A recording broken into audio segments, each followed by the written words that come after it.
Bienvenidos a Tardes Literarias, el programa de literatura en el que intentamos dar voz a todos los autores y autoras, ya sean conocidos o no, pero sabiendo que siempre nos aportan cultura y sabiduría.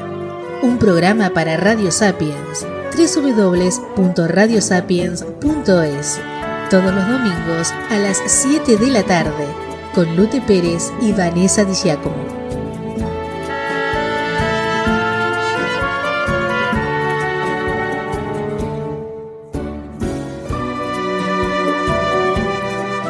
Bienvenidos a Tardes Literarias. Hoy estamos con Pedro Mayral. Pedro Mayral, escritor argentino nacido en Buenos Aires, el 27 de septiembre de 1970. Es escritor y músico. En 2007 fue incluido, por el jurado de Bogotá 39, entre los mejores escritores jóvenes latinoamericanos. Además, forma parte de la generación del 90 junto a otros escritores argentinos que admira, como Fabián Casas, Santiago Vega, Samantha Schweblin y Selva Almada. Pedro Mayral nació en la ciudad de Buenos Aires, Argentina, el 27 de septiembre de 1970. Comenzó a estudiar medicina en 1989, pero al poco tiempo abandonó la carrera. En 1991 comenzó a estudiar letras en la Universidad del Salvador. En 1994 publicó sus primeros poemas en el suplemento literario del diario La Prensa y, tiempo después, en 1997, coordinó un taller literario en la Universidad del Salvador y dio clases como profesor adjunto de literatura inglesa, que actualmente sigue dando. Mayral publicó su primera novela, Una noche con Sabrina Love, en 1998, por la cual recibió el Premio Clarín de Novela ese mismo año, por un jurado integrado por Augusto Roa Bastos, Adolfo Bioy Casares y Guillermo Cabrera Infante, y fue llevada al cine en el filme homónimo por Alejandro Agresti en el 2000. Publicó en 2005 su segunda novela, El año del desierto, y en 2008 su tercera, Salvatierra. Asimismo, publicó 2 libros de poesía, Tigre como los pájaros, 1996, y Consumidor Final, 2003, además de 2 libros de cuentos, Hoy Temprano, del 2001, y Breves Amores Eternos, de 2019. Publicó bajo el seudónimo de Ramón Paz los poemarios Pornosonetos 1, 2003, Pornosonetos 2, 2005, y Pornosonetos 3, 2008, los cuales fueron en 2018 reunidos y publicados bajo el nombre de Pornosonetos. En 2011 condujo el programa televisivo impreso en Argentina, emitido por el canal Encuentro. Entre abril de 2008 y junio de 2013 publicó una columna semanal en el diario Perfil. Ha publicado los siguientes trabajos.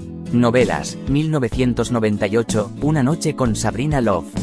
2005, El año del desierto. 2008, Salvatierra. 2016, La uruguaya. Cuentos, 2001, Hoy temprano. 2019, Breves Amores Eternos.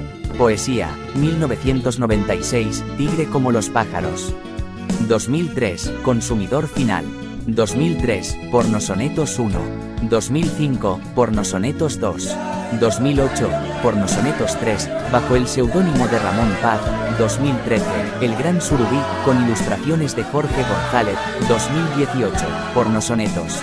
No ficción. 2013, El Equilibrio. 2014, El Subrayador. 2017, Maniobras de evasión. 2022, Esta historia ya no está disponible. Y ha obtenido los siguientes premios y reconocimientos.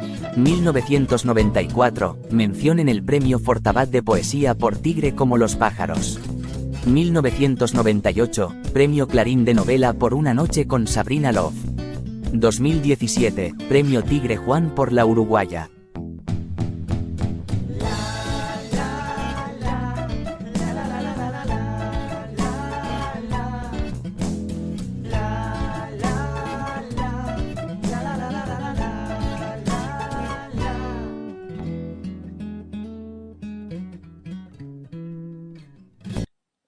Soy Pedro Mayral y voy a leer mi cuento que se llama Hoy temprano.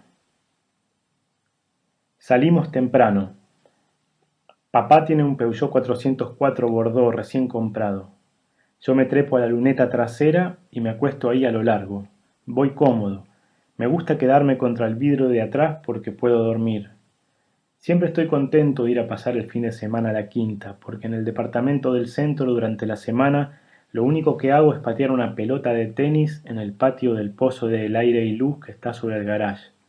Un patio entre 4 paredes medianeras altísimas y sucias por el hollín de los incineradores. Si miro para arriba, en ese patio parece que estuviera adentro de una chimenea. Si grito, el grito apenas sube, pero no llega hasta el cuadrado del cielo. El viaje a la quinta me saca de ese pozo. En la calle hay poco tránsito, quizá porque es sábado o porque todavía no hay tantos autos en Buenos Aires. Llevo un autito Matchbox adentro de un frasco para capturar insectos y unos crayones que ordeno por tamaño y que no me tengo que olvidar al sol porque se derriten. A nadie le parece peligroso que yo vaya acostado en la luneta. Me gusta el rincón protector que se hace con el vidrio de atrás, al lado de la calcamonía de la proveeduría deportiva. En el camino miro el frente de los autos porque parecen caras. Los faros son ojos, los paragolpes son bigotes y las parrillas son los dientes y la boca. Algunos autos tienen cara de buenos, otros cara de malos. Mis hermanos prefieren que yo vaya en la luneta porque así tienen más lugar para ellos. Yo no viajo en el asiento hasta más adelante, cuando hace demasiado calor, o cuando ya no quepo en la luneta porque crecí un poco. Tomamos una avenida larga, no sé si es porque hay muchos semáforos, pero vamos despacio. Además, después ya el Peugeot está medio roto, tiene el caño de escape libre y hay que gritar para hablar. Una de las puertas de atrás está falseada y mamá la ató con el hilo del barrilete de Miguel. El viaje es larguísimo, sobre todo cuando no están sincronizados los semáforos. Nos peleamos por la ventana. Ninguno de los tres quiere sentarse en el medio. En la General Paz nos turnamos para sacar la cabeza por la ventana con las antiparras de agua de Vicky, para que no nos lloren los ojos por el viento. Papá y mamá no dicen nada, salvo cuando pasamos por la policía. Ahí hay que sentarse derechos y estar callados. Cuando ya tenemos el Renault 12, a Miguel se le vuela por la ventana medio pilón de figuritas de titanes en el ring y papá frena en la banquina para juntarlas porque Miguel grita como un enloquecido. Yo veo de repente que se nos acercan 2 soldados apuntándonos con la metralleta, diciendo que estamos en zona militar. Le hacen preguntas a papá, lo palpan de armas, le revisan los documentos y después tenemos que seguir viaje sin juntar las figuritas que quedan ahí desparramadas, incluso la autografiada por Martín Caradagian. Papá busca música clásica en la radio, a veces consigue sintonizar bien la emisora del Sodre. Nosotros estamos a las patadas en el asiento de atrás, cuando de repente papá sube el volumen y dice: escuchen esto, y hay que hacer una pausa silenciosa en medio de una toma de judo para escuchar una parte de un aria o de un adagio. Después, cuando llegan los pasacassettes para autos, el viaje a la quinta se hace bajo el dominio absoluto de Mozart. Miramos pasar hacia atrás el camino prolijo, los árboles podados con los troncos pintados de blanco y escuchamos los quintetos para cuerdas, las sinfonías, los conciertos para piano, las óperas. Vicky lidera rebeliones para tapar a las sopranos de las bodas de Fígaro o de Don Giovanni, con nuestro cántico filial favorito que dice: queremos comer, sangre coagulada revuelta en ensalada. Pero después Vicky empieza a traer libros para el viaje y se los lee sin prestarle atención a nadie, en silencio, cada vez más enojada, porque la obligan a venir, hasta que le dan permiso para quedarse los fines de semana en el centro para ir al cine con sus amigas que ya salen con chicos, y entonces Miguel y yo tenemos cada uno su ventana indiscutible, aunque invitemos a un amigo. Sentimos que no vamos a llegar nunca. Hay largas esperas a medio camino mientras mamá compra muebles de jardín o plantas aprovechando que papá se quedó trabajando en casa. Con Miguel jugamos en el asiento de atrás a ver quién aguanta más sin respirar. Cada uno le tapa el tubo del snorkel al otro para que no haga trampa. o si no improvisamos un partido de paleta con un bollo de papel y 2 patas de rana. Esperamos tanto que Tania se pone a ladrar porque no aguanta más encerrada en la parte de atrás de la rural Falcon que tenemos después del Renault. Entonces aparece mamá con plantas o macetas o algún mueble que hay que atar al techo y seguimos viaje. Los amigos que invita Miguel van cambiando. Yo los miro con asombro, con ansiedad perversa, porque sé que cuando lleguemos van a empezar a caer en las trampas que Miguel deja siempre preparadas. El ratón muerto dentro de las botas de goma para el invitado, el fantasma del galpón, la farsa de los chanchos asesinos, el pozo tapado con hojas y ramas al lado de la fila de palmeras que se ve desde la casa. Dentro del auto, en los embotellamientos de la ruta a media mañana, yo miro a los amigos de Miguel y paladeo por primera vez el mal.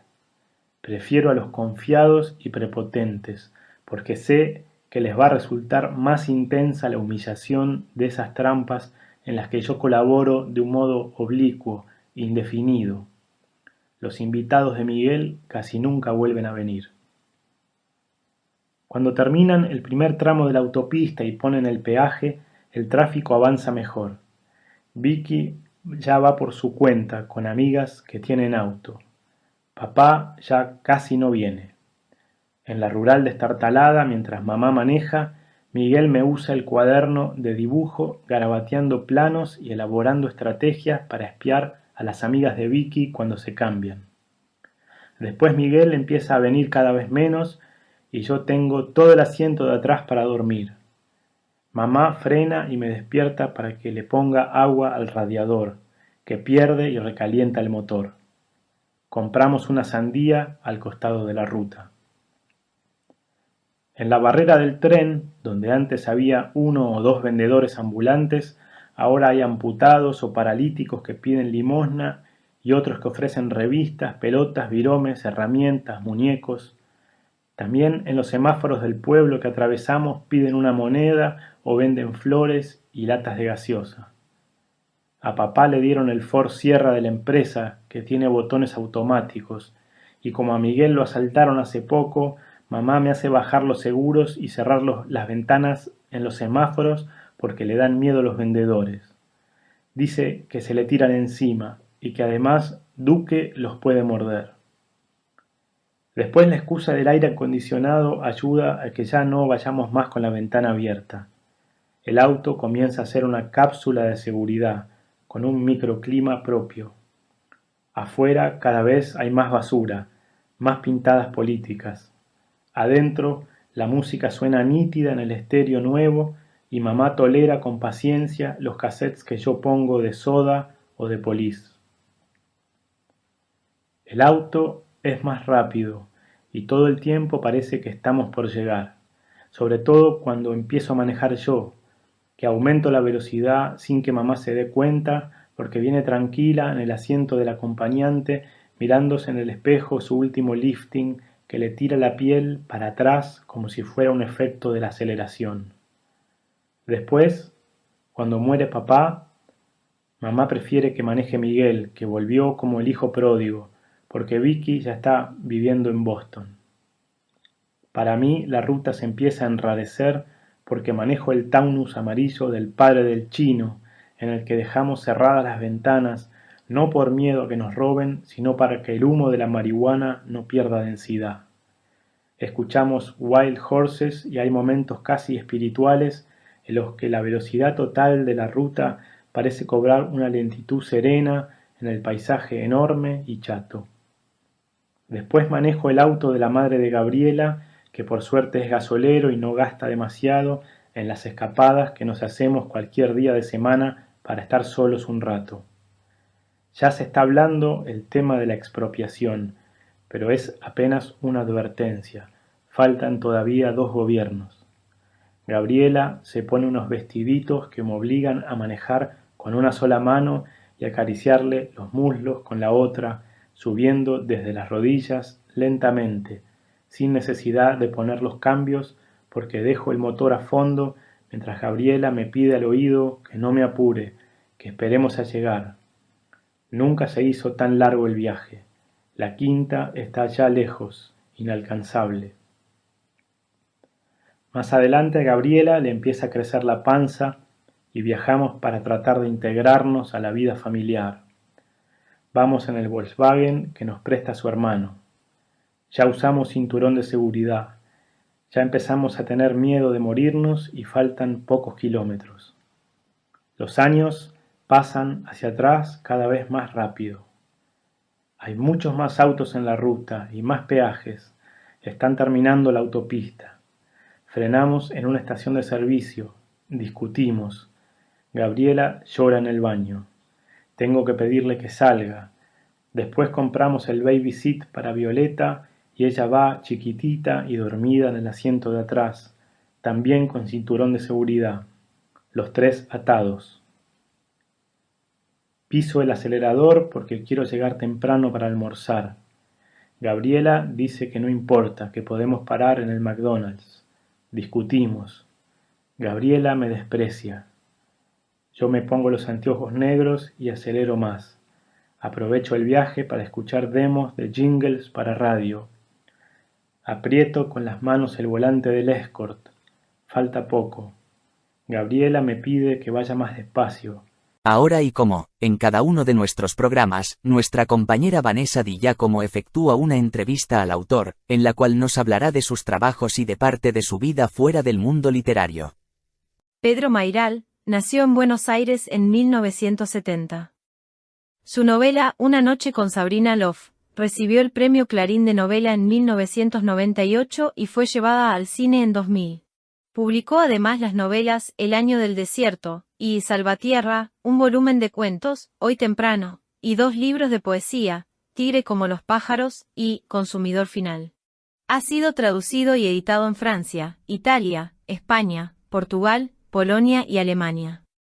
En 2007 fue incluido, por el jurado de Bogotá 39, entre los mejores escritores jóvenes latinoamericanos. En 2011, condujo el programa de televisión sobre libros, impreso en Argentina. En 2013 publicó El Gran Surubí, una novela en sonetos, y El Equilibrio, una recopilación de sus columnas periodísticas.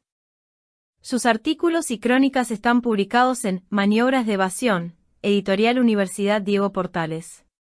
En 2016 publicó la novela La Uruguaya. Hola Pedro, vamos a empezar a hablar de tu novela, Maniobras de Evasión. Esta novela nos cuenta muchas cosas de ti, e incluso nos habla de la enfermedad de tu madre, o de cuando ganaste el premio Clarín. Es una autobiografía. También va quedando para mí claro que también vas inventando un personaje sobre vos mismo.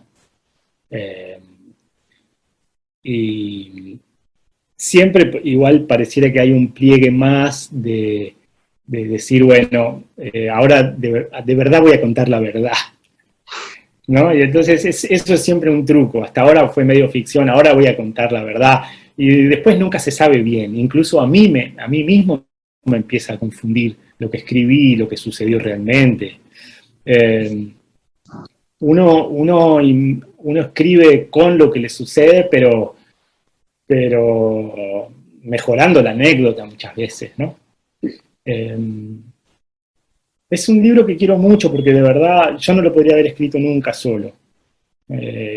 Leila Guerriero me pidió un libro para la UDP, como decís, y yo estaba dándole vuelta a un libro así, pero no se la encontraba. No encontraba la vuelta, no sabía cómo era el orden. En un momento hasta pensaba que los pornosonetos entraban ahí, imagínate la ensalada. Llegué a hacer una bolsa con los títulos recortados y ir sacándolos de a uno y decir, bueno, este es el orden. Era como una especie de acordeón que se me abría así, se le agregaba cosas, se desarmaba. Era imposible. Y el mail de Leila fue como, cayó del cielo y le dije, mira, sí, tengo esto y no sé qué es. Pero tenía títulos como, por ejemplo, Pedro y el Lobo. Otro era 11.000 metros, que es la altura en la que vuelan los aviones, y después hay mucho viaje a festivales en ese libro. Otro título era El Señor de Abajo, que era el blog donde publicaba cosas. En fin, era una especie de libro polimorfo que se movía y Leila es una editora excelente, además de ser una gran escritora. Ella vio en esa especie de estrellas desparramadas, vio la constelación. Y dijo, esto es no ficción, y todas estas cosas que son medio ficción vuelan, y con el hacha le daba así, sacaba cosas, yo las veía volar, ¿no? Yo decía, pero Leila, esto no va. Y lo armó, incluso me dijo, mirá, acá hay como unos saltos, tiene algo de autobiografía no autorizada, digamos, si eso fuera posible. Y en esa autobiografía hay saltos que tenés que completar. Entonces me dijo, escribí sobre la enfermedad de tu mamá, si podés, escribí sobre ese accidente en el ómnibus que sugerís en algún lado, escribí sobre lo que te pasó cuando ganaste el premio Clarín. Entonces hay mucho texto en Maniobras de Evasión que son realmente pedidos de Leila de que complete una especie de puntos, que una puntos de un dibujo, digamos. Por eso digo que nunca lo podría haber escrito sin ella. Y ahí cae lo de la importancia de los editores, ¿no? Yo tuve mucha suerte con El Año del Desierto de encontrarlo a Damián Ríos en Interzona. Damián estuvo un año conmigo conversando y yo le fui sacando cosas por las conversaciones con él. Y volaron como 30 páginas del Año del Desierto. Entonces, hay libros que salen redonditos, como La Uruguaya, y hay otros que no, que los tengo que trabajar, que los tengo que buscar, y muchas veces ahí necesito la figura de un editor o un editor. Una de tus novelas nos llama mucho la atención, ahora reeditada y originalmente publicada en 2013, El Gran Surubí, una novela escrita en verso. Háblanos un poco de ella, ya que según tú es una forma de no escribir. Yo empecé escribiendo poesía a los 17, 18 años, ¿no? Intentaba hacer al principio letras de canciones y después la parte musical quedó de lado durante mucho tiempo, pero quedó esta escritura en columna, así medio rara, que yo todavía no llamaba poemas. Así que creció como la parte del árbol de la palabra y siempre tuve un pie fuerte en poesía. Y después empecé a escribir narrativa. Entonces esos dos ríos iban un poco separados. Publicaba cada tanto un libro de poemas, cada tanto algún libro de cuentos o novela. Y cuando tenía que entregarle a Cassiari para Orsay, para la revista Orsay, una historia por entregas para los 6 números que iban a salir a lo largo del 2012. Cada 2 meses iba a salir un número, yo tenía que entregarle una especie de novelita por entregas. Y no me salía. Se acercaba la fecha de entrega del primer capítulo, no salía. Me puse muy nervioso. Y en un momento dije, bueno, ¿por qué si esto tiene como vos decís, una cosa medio Martín Fierro, medio Moby Dick, ¿no? ¿Por qué no lo intento en octosílabos? ¿No? Como el Martín Fierro. Y intenté eso y no me salió, porque yo no manejo el octosílabo. ¿No? Aquí me pongo a cantar al compás de la vihuela. Después me di cuenta de que el octosílabo en realidad tenés que calcular las frases más en 16, no en 8. Es decir, aquí me pongo a cantar al compás de la vihuela, es 16, que al hombre que lo desvela una pena extraordinaria, 16, como el ave solitaria con el cantar se consuela. Entonces, si lo calculás así, es más fácil meter un fraseo, pero a mí yo quería meter todo en el versito de 8 y es imposible, ¿no? Entonces, fracasé, pero dije, ¿por qué no lo intento con el verso de 11 y en forma de soneto, que yo venía escribiendo los pornosonetos hacía rato? Tenía un montón ya de pornosonetos escritos, tenía la musiquita del verso de 11, el endecasílabo en la cabeza, y cuando abrí esa canilla y probé, fue como, fluyó todo, es decir, todo lo que no me salía, que era por falta de límite en realidad. Me faltaba un borde, ¿viste? Me faltaban reglas para jugar esa historia. Un grupito de amigos, escritores, periodistas que juega al fútbol los jueves, los levanta a una leva del ejército, un reclutamiento forzoso, se lo lleva al Río de la Plata a pescar unos surubíes gigantes de tamaño orca, y bueno, era ese delirio, pero no lo podía escribir, no encontraba los bordes de eso, tenía que decir demasiadas cosas, y cuando encontré que lo que entraba en la cajita del soneto era lo que iba, fue como escribir con alguien, fue como escribir con un amigo, porque la forma dialoga con vos cuando hablas. Entonces yo decía, solo quiero contar eso que vi, y la forma me susurraba al oído, el río, Dios, la muerte, el surubí, ¿no? Entonces era como caminar con dos pies, yo movía un pie y la forma, la rima, me decía, bueno, podés hacer, pero esto. Entonces iba avanzando y lo que entraba, entraba, y lo que no entraba ahí, no entraba. Y eso fue muy liberador. No tenía que dar todo el trasfondo social del personaje, su problema, un matrimonio roto. No, viste que en la novela parece que todo entra, es como una especie de tacho de basura que le metes todo. Acá entraba solamente esto, tenía un carácter un poquito épico además, y fue la única manera que tuve de escribirlo, y como bien recordás, me he olvidado esa frase, fue la manera más rebuscada que encontré de no escribir, porque lo que me costaba era escribir, básicamente. Entonces es como una especie de novela condensadísima que la entrego así en esta forma rara, y los lectores la leen y ojalá se convierta en una novela en sus cabezas, se expanda, digamos.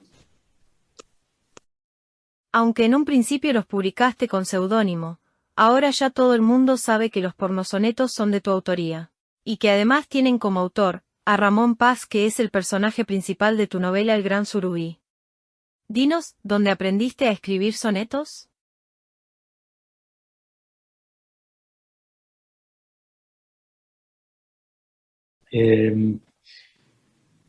Yo fui a un taller de Grillo de la Paulera, que él trabajaba con métrica, medio anacrónico, ¿viste? O sea, él decía que había que aprender a escribir con versos de 11 y versos de 7, y versos de 7 que sean de 14, entonces nos hacía leer un montón de poesía y tratar de escribir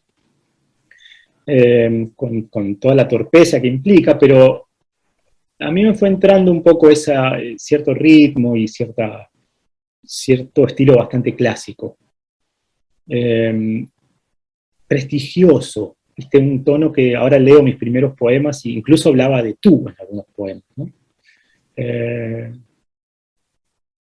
Pero claro, llegué a un momento que eso empezó a hacer ruido, porque esa cosa medio clásica y tomando la naturaleza y demás, un imaginario poético así medio nerudiano, de golpe empecé a trabajar en la época de la facultad, empezás a pagar impuestos, vivía en una ciudad y sentía que tenía que escribir sobre esa experiencia más urbana, y ahí me ayudó mucho la poesía de Januzzi, ¿no? Un poeta como Joaquín Januzzi, más urbano, que escribe sobre que hay un tiroteo en la esquina, que lo que pasa en el diario, incluso se puede hacer un poema sobre ver televisión. Entonces, bueno, ahí estaba un poco esa manera de escribir poesía que fue surgiendo, ¿no? Pero seguía siendo bastante clásica. Recién cuando estaba escribiendo El Año del Desierto y me trababa con la novela, porque era una novela muy larga, a veces escribía como al costado estos sonetos que eran como un sudoku de palabras, como unas palabras cruzadas casi. Hacía un soneto como muy en un papel, o quizá en otro archivo Word, no me acuerdo, y tenía que rimar, pero me permitía en esa forma súper clásica como del siglo de oro español, ¿no? El soneto son 14 líneas con versos de 11, rimados de determinada manera, meter lo berreta, obsesiones, cosas así muy, muy guarras y sexuales. O sea, era una cajita clásica donde yo metía cosas muy poco prestigiosas, supuestamente, muy poco líricas. Y me encantó cómo quedaba, y lo fui escribiendo varios de esos, y me gustaba mucho cómo se sacaban chispas de esas dos tensiones, ¿no? Esas dos tendencias, lo clásico y lo actual, digamos, ¿no? Y en un momento, Cucurto, en Eloísa Cartonera, me propuso hacer, me dijo, che, quiero algún libro tuyo, y le dije, no tengo nada, tengo esto que no sé ni qué es. En ese tiempo serían unos 40 sonetos, 50, y Cucurto me dijo, ¿viste cómo es Cucurto? Pedrito, sale mañana, ¿viste? No, pará, le digo, pará, porque me da mucho pudor, porque era muy, muy chabacano, muy, muy sexual. Entonces le dije, inventemos un nombre, y ahí surgió el nombre de Ramón Paz.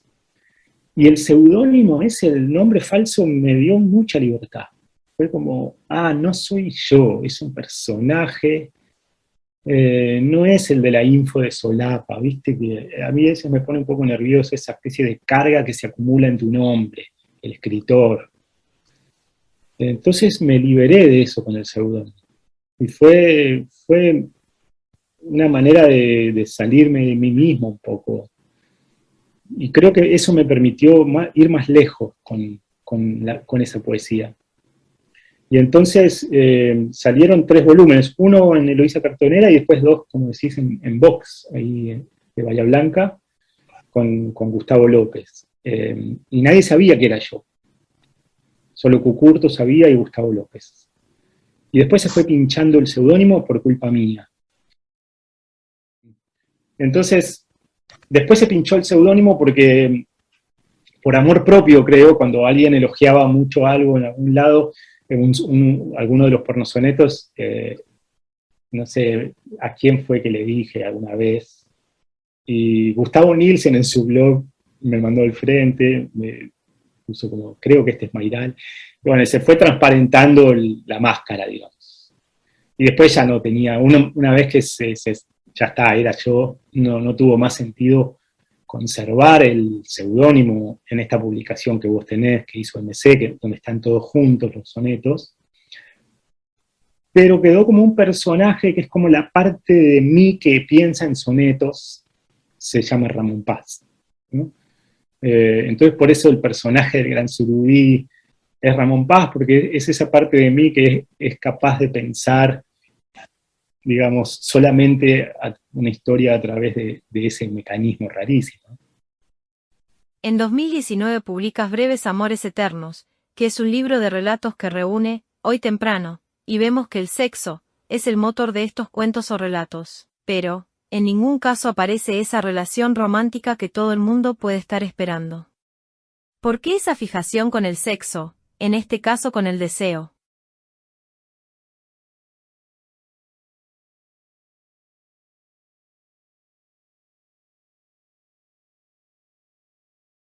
Sí. Hay una frase a mí que me encanta, me hubiera encantado escribirla, de Milena Busquets, También esto pasará, que dice, lo contrario a la muerte, lo contrario a la muerte no es la vida, es el sexo. Y me encanta esa frase porque yo creo que es muy cierta, es decir, hay algo que sucede en la sexualidad que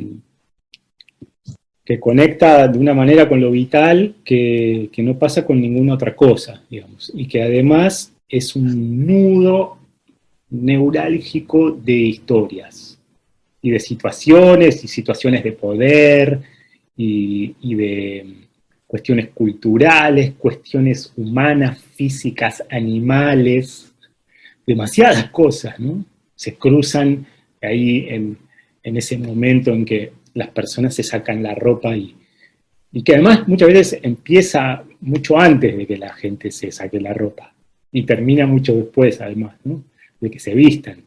Es un gran choque ahí del otro, ¿no? Y un descubrimiento, una puesta en escena de un montón de cosas, una develación de algo, una especie de deponer también actitudes o simulaciones, ¿no? Hay un montón de cosas que suceden ahí. Y sumando todo el bagaje que trae una persona de lo imaginado, lo expectativa, y el choque de eso con la realidad. Entonces siempre es bueno narrar situaciones sexuales, sobre todo por la distancia entre lo imaginado y lo que termina sucediendo, digamos. En ese sentido, siempre hay un peligro de irse hacia lo cursi, cuando digamos, si escribís una relación sexual así muy de gran comunicación y gran momento vital, te podés ir para un lado bastante cursi. Y si escribís una relación sexual medio de desencuentro, es muy interesante, ¿no? Es muy interesante, o sea, escribir polvos malos, digamos, con toda la torpeza y esa especie de soledad horrible que por ahí sucede entre dos personas que no se están encontrando para nada. Me interesa mucho que la gente no pilotea eso. O sea, no piloteamos para nada eso y entonces vos ves a gente, no sé, ¿viste esos amigos o amigas que se enamoran de alguien que patina en rollers, por ejemplo, y los ves que van a patinar en rollers a los 40 y pico, y decís, se va a matar, ¿no? Se va a matar. O una chica que se enamora de un futbolero y va a la cancha, un esfuerzo enorme, quizá para enganchar un poco. Y creo que esa vulnerabilidad humana me interesa, ¿no? La vulnerabilidad. Me resulta querible la gente en esa situación, ¿no? Te metes en situaciones humillantes, o sea, estás hecho un tarado, ¿no? Y me acuerdo del personaje de La muerte en Venecia, que se enamora de ese chico y nada, y empieza a estar medio patético, que se tiñe y le cae la tintura, ¿viste? Y quizá ahora estoy mezclando la película de Visconti con la novela de Mann, pero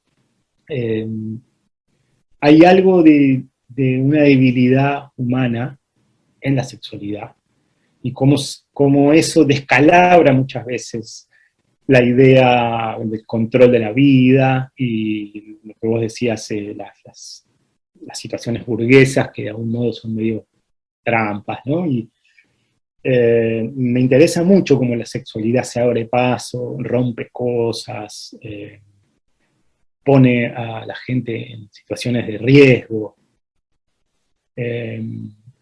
Un montón de cosas que suceden ahí y que a la vez muchas veces son muy, muy auténticas, ¿no?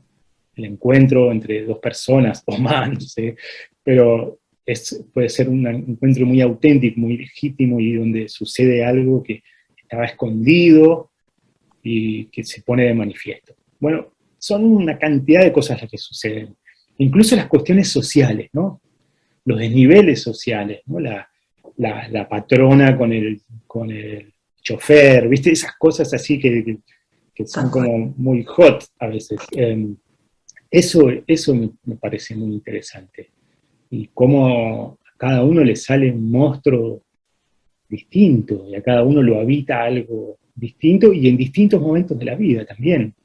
Ahora hagamos un paso por tu debut en el cine, con Una noche con Sabrina Love, y que gracias a ella pasaste de ser un desconocido a ser un grande de la literatura. Y además sabemos que también podremos ver en breve La uruguaya llevada al cine. Cuéntanos la diferencia entre ambas y si estás participando del rodaje. No, esta segunda vuelta estoy jugando más, ¿no? Primero, cuando se hizo Una noche con Sabrina Love, yo no participé para nada en el guión, ¿no? Y fue duro, porque fue como, sí, como una usurpación, ¿no? Me costó muchísimo entender que un director tiene que hacer su versión de la novela y que es una adaptación. Y que inevitablemente tiene que traicionar el libro porque está cambiando de lenguaje, está pasando de la palabra a la imagen, habrá cosas que no le interesa contar y otras que sí, etc. me costó muchísimo entender eso, muchos años. Y ahora, 20 años después, me agarra esta segunda vuelta de que hagan una película con una novela mía, y me entusiasma muchísimo porque primero estoy más involucrado, pero también el modo en que lo está haciendo Cassiari con Orsay. Están trabajando con Christian Basilis haciendo el guión, y hay productores asociados, hay como 2.000 productores asociados que compraron bonos y que financiaron la película, y ya juntaron la plata de la película. Y hay unos foros, hay un foro donde la gente se mete a opinar, y todo es así como democrático y colectivo. Y entonces ahora van eligiendo digamos, se está haciendo el casting del actor y la actriz, y la gente se mete también a opinar eso. Es decir, es bastante novedoso la manera en que lo están haciendo. Después vemos el resultado, pero la película, de hacer la película, es muy interesante. Yo voy a colaborar. Yo ya hice un primer guión de La Uruguaya hace 2 años o más, pero van a usar muy poquito de eso. Casi nada, te diría. Lo hice para la primera productora que había comprado los derechos. Y ahora, cuando esté terminado este guión que está haciendo Christian Basilis, ahí me lo van a mostrar y yo voy a opinar y demás. Pero lo interesante para mí es que la novela deja algunas puertitas abiertas, pero que no exploro por falta de tiempo, digamos, o porque se me rompía un poco la compresión de ese día. Pero la película los va a explorar, la película va a ir para lugares que la novela apenas abre y muestra así como al pasar, y la película va a explorar esas otras zonas. Entonces va a ser casi como si fuera, no sé, una especie de expansión de la novela. Eso me entusiasma muchísimo. ¿Qué sensación te produce el poder leer en noticias que estos cuentos que tú escribes, casi pornográficos tal y como comentas, hoy ya suenen como casi nostálgicos? Nunca nos imaginamos que iba a haber un cambio de paradigma de salud, ¿no? Y que las historias de intercambio de fluidos, por decirlo de alguna manera, iban a tener otra significación, es decir, la posibilidad del contagio, ¿no? Sí, la verdad es que es muy curioso eso.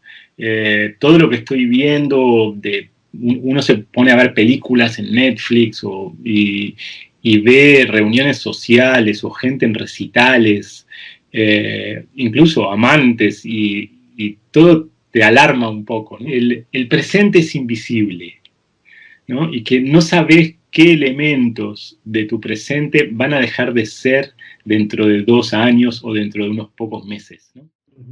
Eso me fascina. Me gusta mucho la incapacidad que tenemos para ver el presente. Sí, y con el agravante de que todo movimiento que hacemos virtual deja una huella, ¿no? Tus pedidos en Globo o Rappi, estas plataformas de pedidos, ¿no? Lo que buscaste, ¿no? Lo que buscaste en Google, ¿no?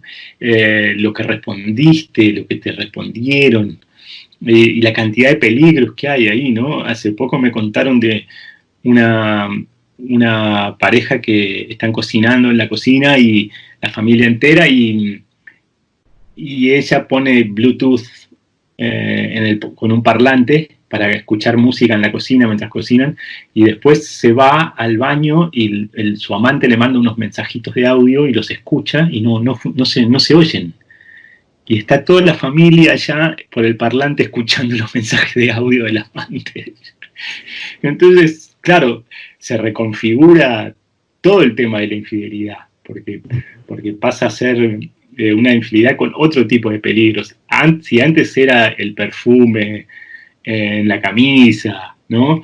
Un pelo, unas marcas de lápiz labial, etcétera, hoy día son otros los riesgos, ¿no? Y los mensajitos que quedan en los muros de Facebook, etcétera. tanto por tus escritos, como por comentarios que hemos leído, vemos que te interesan mucho las relaciones de pareja, le das mucho énfasis a este tipo de relación. ¿Hay algún motivo especial en que te centres tanto en este tipo de relación? No, es una buena pregunta esa, Héctor. Yo creo que la gente rebota entre sí, ¿no? Y uno no sabe bien quién es hasta que se relaciona con los demás, ¿no? Incluso hay algo curioso, y lo ves a veces no tanto en vos mismo, sino en amigos o amigas. Con cada pareja que tienen son una persona distinta. Cada pareja les saca lo mejor de sí o lo peor de sí, ¿no?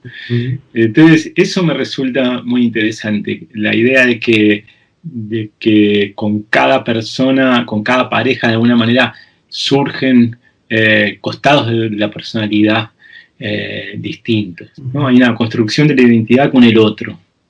Y de pronto, por ejemplo, en ese cuento que se llama Cero Culpa, esa mujer que está casada y se enamora del fotógrafo de la revista donde empieza a trabajar. Y se enamora y de pronto es como si se le desata un software que no sabía que tenía. Volver a sentirse deseada, volver a enamorarse, eso la empodera de una manera impresionante, ¿no? Casi se convierte en una superhéroe que se sale vestida normal de su casa y en el taxi se viste sexy, ¿no? Como Superman como Clark Kent en la cabina telefónica, se pone el traje de superhéroe, ¿no? Nos gustaría saber, también, qué opinas sobre ese tipo de vida, de la que hablas en tus novelas y que ya no es la vida que en la actualidad vivimos. De alguna manera, ¿no? La presión social de continuar con un modelo que quizás ya no es el nuestro, ¿no? Un modelo de monogamia, de una apariencia familiar, que muchas veces resulta insostenible, ¿no?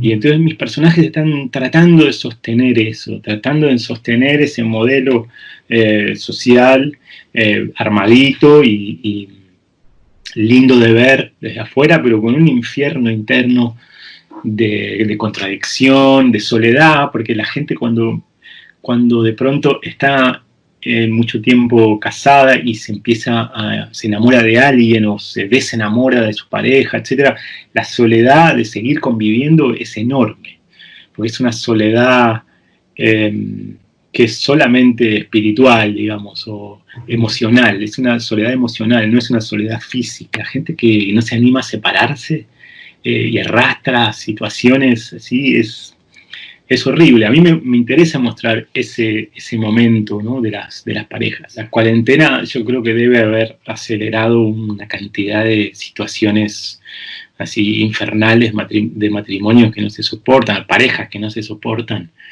y que de alguna manera piloteaban la situación porque salían a trabajar durante el día y se dejaban de ver, ¿no?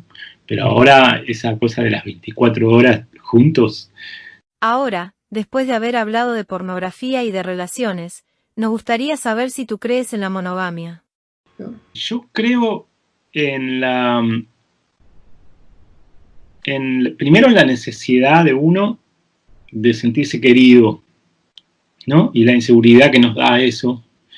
Y por otro lado, creo en la idea de cierta exclusividad, digamos, ¿no? Que eso le hace bien a la pareja, digamos. Pero nunca tuve una pareja abierta, ¿no? Así que no sé bien cómo sería tener una pareja abierta. Me da la impresión de que puede ser bastante doloroso, digamos, que tenés que estar muy abierto a la posibilidad del dolor primero, ¿no? Porque yo creo que estar en tu casa viendo la televisión y ver que tu pareja se empieza a arreglar para salir y te preguntás dónde vas y hace una risita y se entiende entre los dos que va a verse con alguien, eso tiene que ser muy difícil, ¿no? Tiene que ser una situación muy difícil. Tiene que estar muy conversado, digamos. Porque la idea de que no exista la mentira, que es interesante, por otro lado también si no existe lo velado o lo tapado, no existe la mentira, también está toda la verdad ahí con su costado doloroso, ¿no? Porque la idea de que tu pareja tenga intimidad con alguien, ¿no? Eso, por lo menos yo no tengo una construcción emocional capaz de atravesar eso. Hasta ahora, que voy a cumplir 50 años. La monogamia la veo como el menos malo de los sistemas, un poco como lo que dicen de la democracia. Mostrar la sexualidad sin el adorno, sin la pátina erótica, publicitaria, digamos, ¿no? También en tus trabajos juegas mucho con una mezcla entre el humor y el absurdo. ¿A qué se debe este tipo de combinación? Somos absurdos. Yo creo que no se puede mostrar la condición humana sin mostrar el absurdo, sin mostrar la debilidad de la gente, el gran papelón que hacemos todos, ¿no? Creo que ahí es donde está cierta verdad, digamos, la debilidad de la gente. Conocemos de tu otra faceta artística, que es la música. ¿Qué importancia tiene la música en tu vida? Yo empecé escribiendo canciones a los 17 años, ¿no? Escribía canciones con la guitarra, pero como no tenía suficiente información musical en mi cabeza, la parte musical quedó de lado y creció la parte letrística, es decir, que esas letras se hicieron poemas, que después se hicieron cuentos, que después se hicieron novelas, y el árbol creció para el lado de la palabra. Y recién hace 5 años más o menos retomé la parte musical. Porque claro, bueno, a todos nos pasa que en algún momento te das cuenta que no sos lo suficientemente bueno en algo y te provoca mucha frustración, ¿no? Y la música me provocaba mucha frustración, no poder tocar como Paco de Lucía, por ejemplo, la guitarra, ¿no? El otro día hablé con David Aguilar, músico mexicano que me encanta cómo compone, y hablábamos de una canción de él que les recomiendo mucho, que se llama Causa Perdida. Y yo tengo más cosas para hablar con David Aguilar, que es un músico, compositor, que quizá que con un novelista que está mucho tiempo enfrascado en su búnker escribiendo.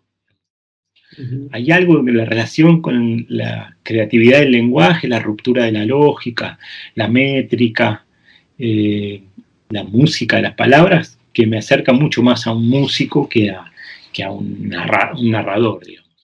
También has estado al otro lado del micrófono, haciendo tú mismo entrevistas a escritores. ¿Cómo te has sentido desde el otro lado? Sí, me resultó lindísimo hacerlo. No lo estoy haciendo más al programa de radio, me encantaba hacerlo. Sí, era muy lindo y sobre todo conocer a toda esa gente, ¿no? La mencionaste a Liliana Herrero y me duele muchísimo la muerte de Horacio González, ¿no? Ellos es la pareja, ¿no? Y tuve la suerte enorme de entrevistarla a Liliana. Fue muy emocionante entrevistarla. Escuchar con ella las canciones y que me fuera comentando las cosas, fue de los programas más fuertes que hice. Y voy a lamentar para siempre no haber llegado a tiempo de entrevistarlo a Hanford, porque siempre lo postergaba porque quería esperar este libro yo sabía que estaba haciendo, entonces esperaba que sacara el libro, y no pudo ser. En la misma semana, 2 pérdidas gigantes. El ambiente literario está muy sacudido, muy sacudido. La verdad que una semana dolorosa, ¿no? Esperemos que la cosa no se lleve más a nadie, digamos, toquemos madera, pero qué cosa terrible. Lo que consuela siempre digamos, cuando se va alguien que escribe, es que está ahí. Yo siento que lo voy a seguir conociendo, Juan Forn, porque hay cosas que todavía no leí o voy a releer, esas contratapas geniales que hacía. Lo mismo con Horacio González, ahí estaba viendo que de golpe la gente empezó a sacar un montón de material inédito, de entrevistas, y veía una charla que hizo Sebastián Hernáiz con él, una larguísima charla grabada, y eso es lo impresionante de la gente que escribe, que a pesar de no estar más físicamente, sus ideas están y podés seguir conociéndolos. Es bastante extraño eso, ¿no? Y es el único consuelo que hay, ¿no?, al respecto, ¿no? Así que bueno, eso. Tu último trabajo es un libro de relatos. Esta historia ya no está disponible, en la que te reencuentras con relatos antiguos y otros nuevos. ¿Cómo te sentiste escribiendo estos textos? Es una buena palabra reencontrarse, porque realmente había textos que eran de 2010 más o menos. O sea que algunos textos tienen 13 años y hay otros que los escribí semanas antes de entregar el libro a la editorial. Es decir que recorren casi más de una década en mi vida. Entonces sí, hubo como un reencuentro con ese que estaba empezando a escribir para periodismo, por ejemplo, ¿no? Ese que empezaba a escribir columnas para los sábados. Algunos de los primeros textos eran columnas que salían en Perfil, en la página de escritores, los sábados. Después hay textos en época de pandemia y después hay textos súper actuales, ¿no? Pero encontrarme con esos textos de mi tiempo, primeros tiempos de incursionando en el periodismo, fue muy interesante porque me di cuenta de algo que para mí es crucial, que es que no existen los géneros menores. Es decir, no es menos prestigioso ni menos importante una columna escrita para el diario, para el periódico, que un capítulo de una novela, por ejemplo. Me di cuenta de que yo le ponía la misma cantidad de pirotecnia verbal, de intensidad, de dedicación a un texto que iba a salir el sábado en el diario, que a un poema mío, o un cuento, o un fragmento de novela. Entonces, creo que ese reencuentro me gratificó mucho, ver que estaba respetando a esos lectores. ¿Y notaste tu cambio desde aquellos escritos a los que vemos en este último trabajo? Sí, hay cosas en las que sin duda cambié un poco, ¿no? Sí, no sé, yo creo que, por ejemplo, siempre con el diario del lunes es más fácil de ver las cosas, pero la angustia esa que se nota en los textos sobre la cuarentena, si uno pudiera tener el diario del lunes, ahí podría haber dicho a ese que está escribiendo, no te preocupes que esto va a pasar, pero en el momento parecía realmente algo en lo que estábamos sumergidos para siempre, ¿no? Parecía que había cambiado el mundo para siempre, ¿no? Entonces, creo que sí, que cambian las circunstancias, digamos, van cambiando las circunstancias, pero noto una misma subjetividad, ¿no? Hay una misma subjetividad, una mirada similar de un tipo que va envejeciendo, porque hay un texto ahí que se llama El que nada, ¿no? Que es cuando empecé a nadar a los 50 años y estaba un poco revisando qué significaba cumplir 50 años, cómo es ir, como que te vaya cambiando el cuerpo y cuáles van siendo los cambios de roles en tu vida, cuidando hijos y cuidando padres, ¿no? Un momento bastante significativo en la vida. Entonces, es como, hay una mirada constante, pero de un tipo que se va moviendo en el tiempo. Para finalizar esta entrevista, dinos cuáles son tus escritores de referencia. Me gusta Borges, García Márquez, me gusta mucho Leila Guerriero, la prosa de Leila, me gusta, me gusta Camus también, un montón de prosistas. Muchas gracias, Pedro. Ha sido un auténtico placer y un lujo tenerte con nosotros. Gracias. Muchísimas gracias por esta charla y un saludo para toda la gente. Hasta aquí el programa de Tardes Literarias de hoy. Os esperamos en esta tu emisora de referencia, la próxima semana con otro autor o autora que nos hablará de sus trabajos. Hasta la semana que viene. El síndrome de Houdini, escapando del compromiso emocional. El síndrome de Houdini es un fenómeno que, aunque no está oficialmente reconocido en los manuales de diagnóstico psicológico, describe un comportamiento cada vez más común en las relaciones interpersonales modernas. Se refiere a la tendencia de algunas personas a desaparecer abruptamente de la vida de los demás sin previo aviso ni explicación, imitando las habilidades escapistas del famoso ilusionista Harry Houdini. Las relaciones interpersonales han experimentado una gran transformación en los últimos años con el avance de las nuevas tecnologías y las redes sociales. Si bien la esencia de buscar compañía, amor y conexión se mantiene, las formas de conocer personas y mantener relaciones han cambiado drásticamente. Las aplicaciones para ligar, por ejemplo, se han consolidado en todo el mundo, facilitando el primer contacto con personas afines. Sin embargo, estas plataformas también han propiciado la aparición de comportamientos evasivos, como el ghosting y lo que llamamos el síndrome de Houdini. ¿Qué es el síndrome de Houdini? Harry Houdini, 1874 a 1926, fue un célebre mago y escapista capaz de liberarse de las situaciones más complicadas y peligrosas.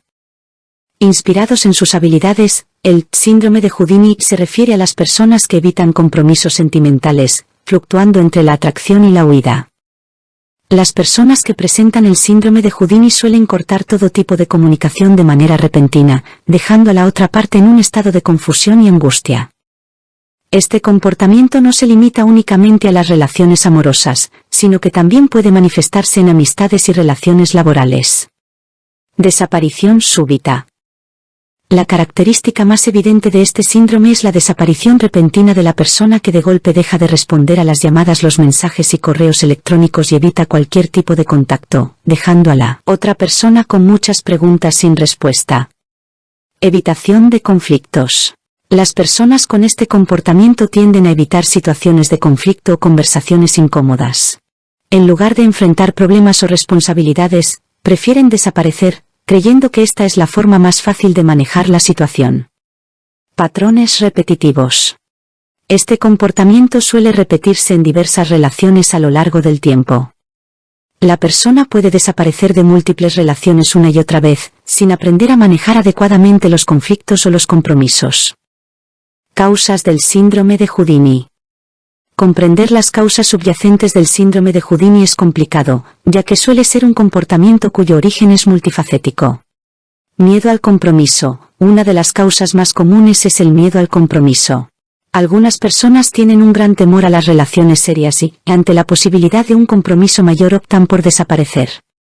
Problemas de autoestima. La baja autoestima puede llevar a las personas a sentirse inadecuadas o insuficientes en una relación.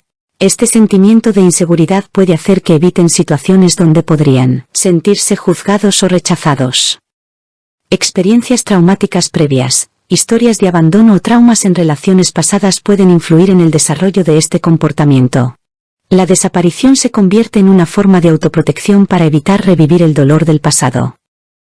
Dificultades en la comunicación. La incapacidad para expresar emociones y necesidades de manera efectiva puede llevar a la evasión como una salida fácil.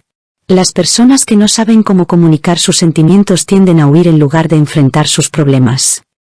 Etapas del síndrome de Houdini. Este comportamiento derivado del síndrome de Houdini se desarrolla gradualmente y se pueden distinguir 3 etapas. 1. Fase emocional. En la primera etapa, que es la de enamoramiento, todo está lleno de rosas y parece una relación prometedora, pero desaparece rápidamente.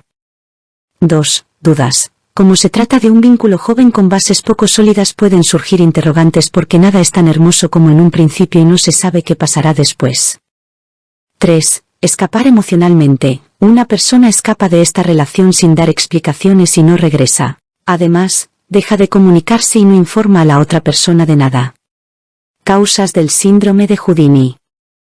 De acuerdo con los expertos, hay 3 razones que contribuyen a ese síndrome de Houdini. Uno de ellos es la inmadurez, es decir, la falta de educación emocional de algunas personas a la hora de vincularse, lo que les impide administrarlas, y al mismo tiempo se puede experimentar miedo al compromiso o a la falta de capacidad para planificar la propia vida. El segundo, como se mencionó anteriormente, se debe a la sociedad individualista donde los valores han sido alterados por una libertad malentendida para expresar el amor. El tercero es el vínculo entre los humanos y las nuevas tecnologías, Por ejemplo, las redes sociales dieron la impresión de que había muchas posibles parejas en el radar, lo que dificulta concentrarse en una sola persona. El intento de conectarse remueve la suciedad del desconsuelo, generando miedos inconscientes de una fuerza estremecedora y, para evitar estos conflictos, podemos vivir el resto de nuestra vida sin sentir la pertenencia ni el arraigo afectivo con parejas, amistades, hijos, lo que es demoledor.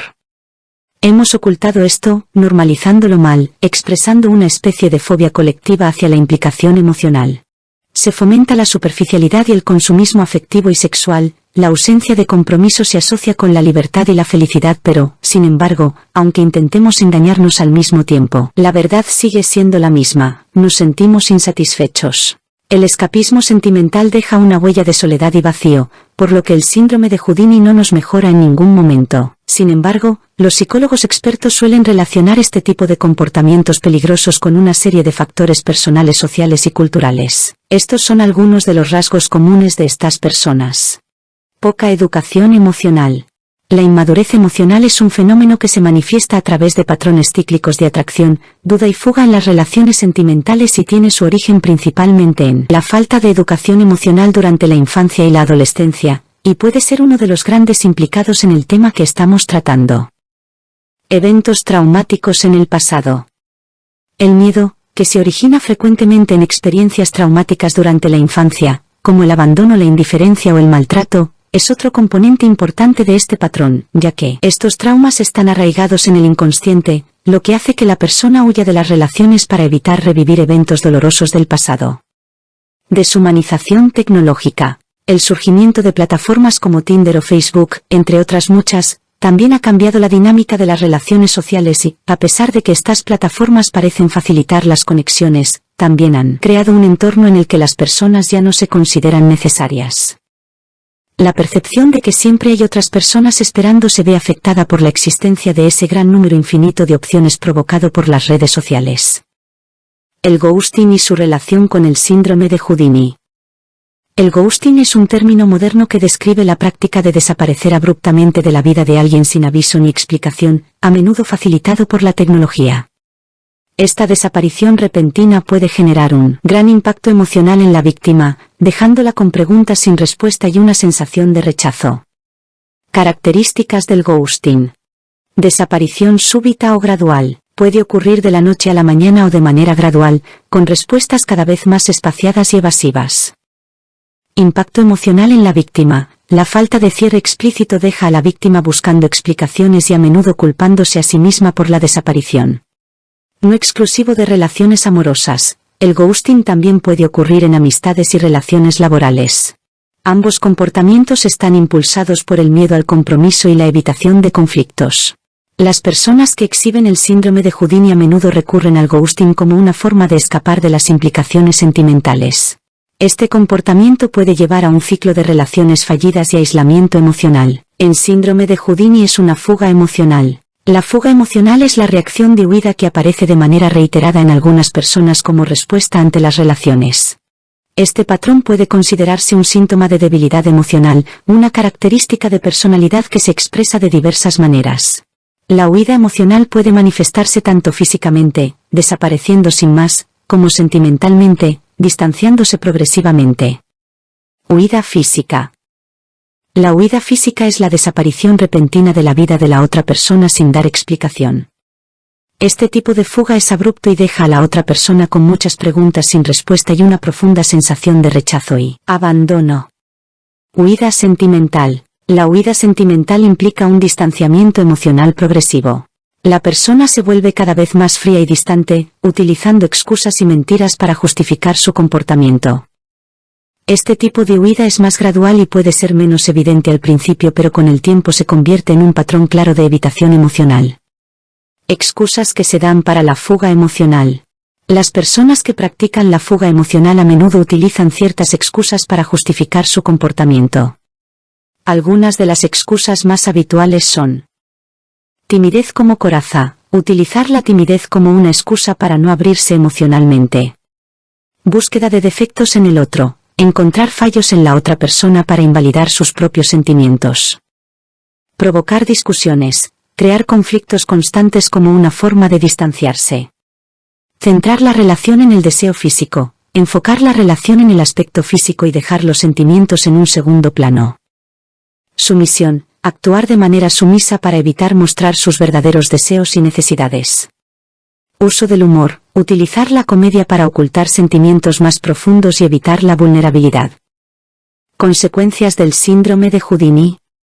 El síndrome de Houdini tiene consecuencias negativas tanto para la persona que desaparece como para la persona abandonada. Para la persona abandonada, las secuelas emocionales pueden ser profundas, incluyendo desconfianza en futuras relaciones, problemas de autoestima y ansiedad. La víctima puede quedar con un sentimiento persistente de inseguridad y temor a ser abandonada nuevamente. Para la persona que desaparece, aunque inicialmente puede parecer una solución sencilla, este comportamiento puede llevar a un ciclo de relaciones fallidas y a una vida de aislamiento emocional. La persona que desaparece nunca aprende a manejar adecuadamente sus problemas y compromisos, lo que afecta negativamente su desarrollo personal y emocional. El síndrome de Houdini, escapando del compromiso emocional, Marta Guerri, psicoactiva.com, etiquetas habilidades sociales psicología. Les recordamos que por motivos técnicos en Sencillez y Orden, las notas de prensa solo son visualizables y compartibles. Les informaremos cuando se pueda comentar. Nos seguimos leyendo, escuchando y compartiendo. sencillezYorden.es. Les sugerimos entren a las siguientes plataformas tecnocientíficas activas de ámbito internacional: radiosapiens.es y revistanube.com. Actualidad y máximo rigor científico, cultural y divulgativo.